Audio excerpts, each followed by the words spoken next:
guys, Lance the Obscure Movie Guy, coming to you once again with another fun-filled, fact-filled video that you probably won't care about, but we're going to do it anyways, trying to change the world one post at a time. And today's video, of course, done in partnership with Indie Horror Junkie, so be sure to go to indiehorrorjunkie.com to check out all of their news and offerings.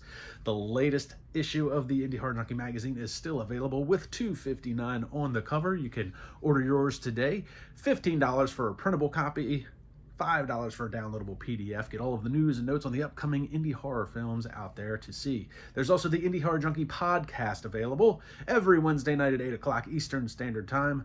New actors and directors to talk to, new stories to tell, new movies to go over. So be sure to tune in every Wednesday at 8 for their podcast. And submissions are still open for the Indie Horror Junkie Film Festival held at MegaCon every year. It's going to be March 2026 the next time it rolls around.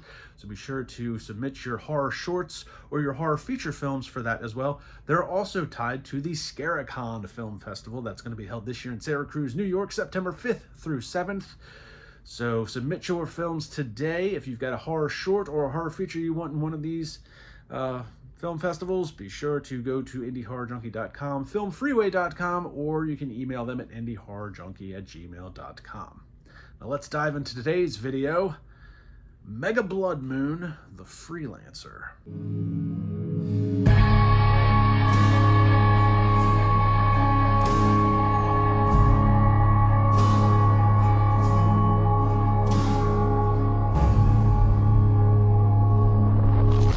Yeah, no one's here.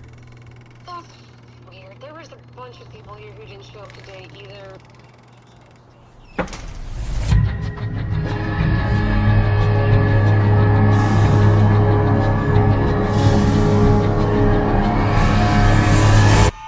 Stay where you are. I'll find you.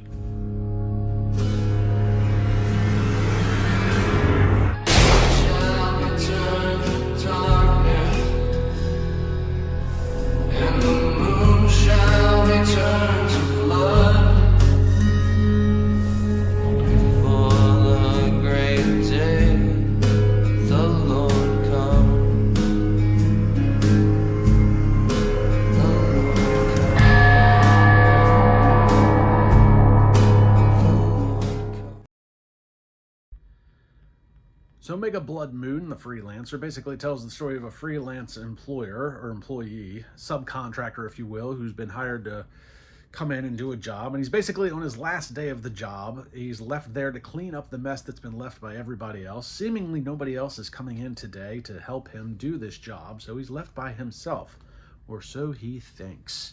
And that's when things start to get weird and go awry.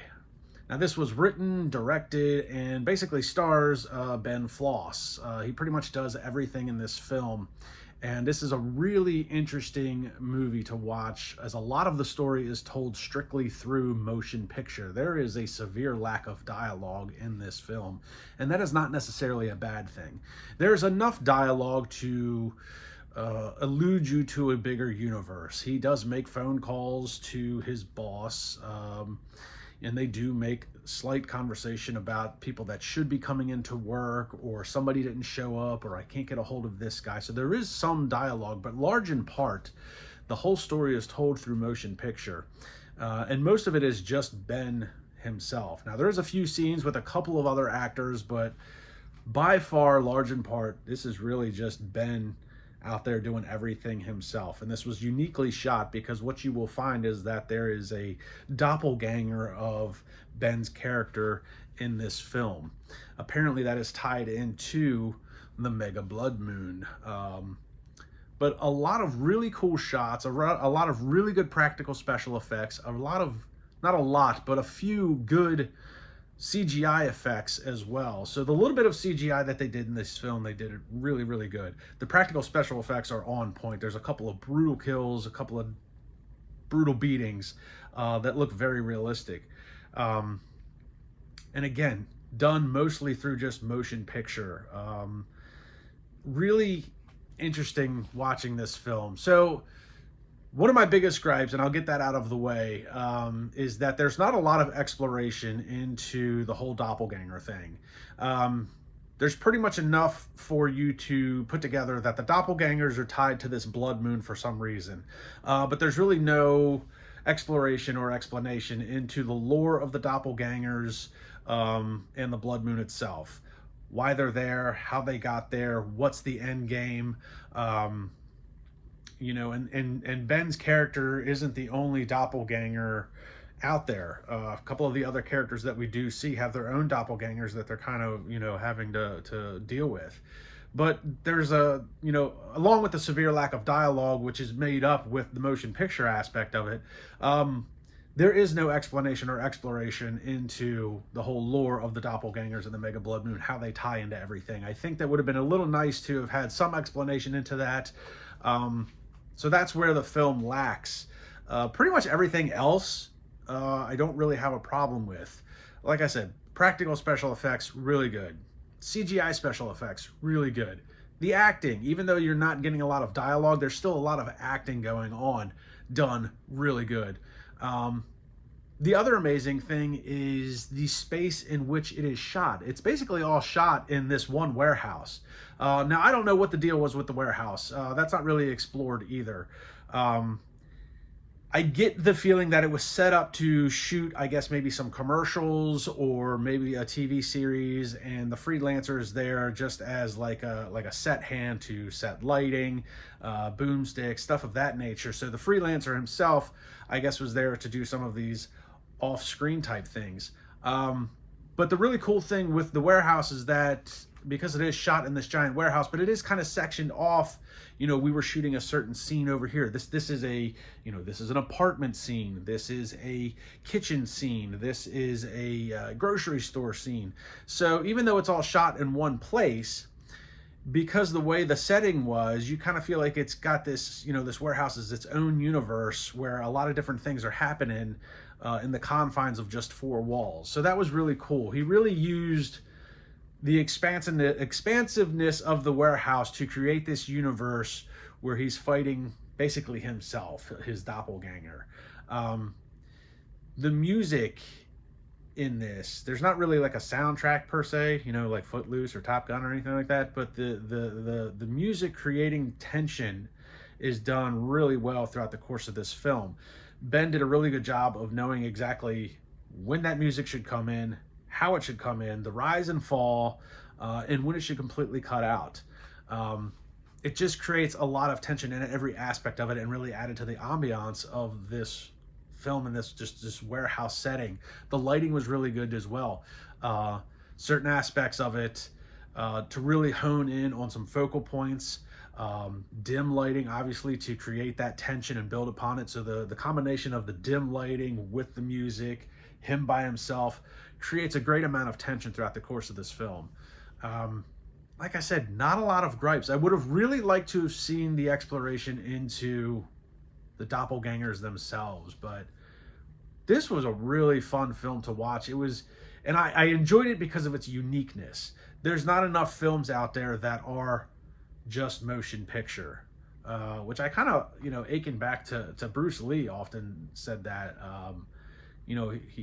motion picture shouldn't have a lot of dialogue, and you can actually see that in, like, if you watch Enter the Dragon from 1973, Bruce Lee's best movie in a lot of people's opinions, but really a severe lack of dialogue in that film as well. But that film built upon the tension between, Bruce Lee and, the island and Han.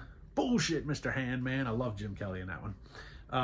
But I mean, it kind of akens back to that, they tell the story through the motion picture itself, not through the dialogue, and Ben did a really good job with that.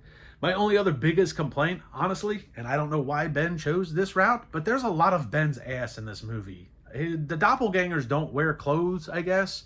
I don't know, and that's just one of those things that could have been explained. Do they fall out of the sky? Do they come out of the ground? I can, why don't they have clothes? Why didn't this guy pick up clothes?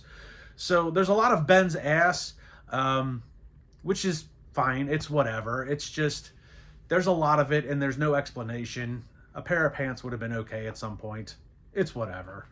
But it goes along with, because his doppelganger isn't the only one like that. So it kind of goes along with that storyline. But again, no explanation as to where these doppelgangers came from, what they're here for, what their end goal is. Obviously, You know, if you're familiar with any type of doppelganger lore, often the doppelganger is there to replace the OG. But you know, if you're not familiar with any of that and you're just kind of going into this as a horror flick, there's going to be a severe lack of explanation into any of that stuff. So regardless of that, I'm willing to overlook that big hiccup because of how well executed the film was.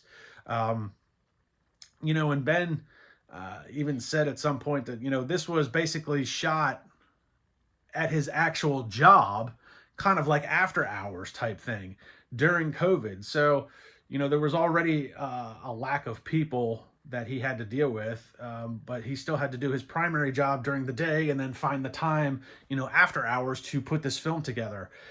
All things considered, you would never even know that if had I not read it, because it looks professionally well done. You know, it looks like everything was done intentionally. Like, we're going to shoot on this day and we're going to do these things.